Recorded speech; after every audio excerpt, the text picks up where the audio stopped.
అయ్యా, ఇంట్లో పరిస్థితి బాగలేదయ్యా.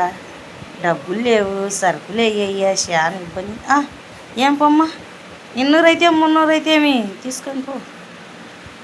అట్లా బాగా దినం 2 నెలలు 3 నెలలు తెచ్చుకునే అమ్మ. వాడు డబ్బులు అడగకుండా నాడుగా.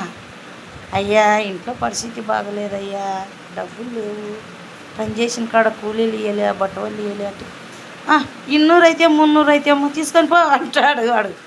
అన్నాక ఇంకా అంగట్లో సరుకులల్లా అయిపోతున్నాయి. ఇంకా అయిపోయినాక ఏం అబ్బాయి ఇది ఏమనుకున్నది, సరుకులల్లా అయిపోతున్నాయని వాడు సచ్చనాడుగా అనాలని అని అట్నే 2 నెలలు 3 నెలలు సరుకులల్లో దోసుకొని పోయింది. నీ నోట్ల నా ఉచ్చవచ్చును, సరుకులేయ్యా, ఇంట్లో పరిస్థితి బాగలేదు, మళ్ళీ ఇచ్చానంటే తీసుకోవమ్మా, నీకేమి 200 అయితే 300 అయితే అంటావా? ఇదే 200 300 నా వట్ట అని ఇంకా వాని అంగటికి పోలేదు, వానికి సరుకులు ఇవ్వలేదు. నాకు ఒక లైక్ కొట్టండి. అందరూ అప్పుడు కొట్టే వాళ్ళల్లా ఎత్తిపోయింది. ఇప్పుడు నుంచి నా మైండ్ మసాలా అవుతుంది.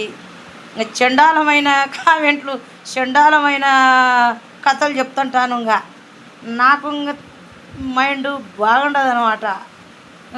సాఫీగా పోతుంటే బాగుంటుంది చూడు. అందరు పాపము బీదది అని నా కష్టం చూసి లైకులు కొడితే యువతి దాన్ని ముండ మోయించుకుందా మోయించుకుంది.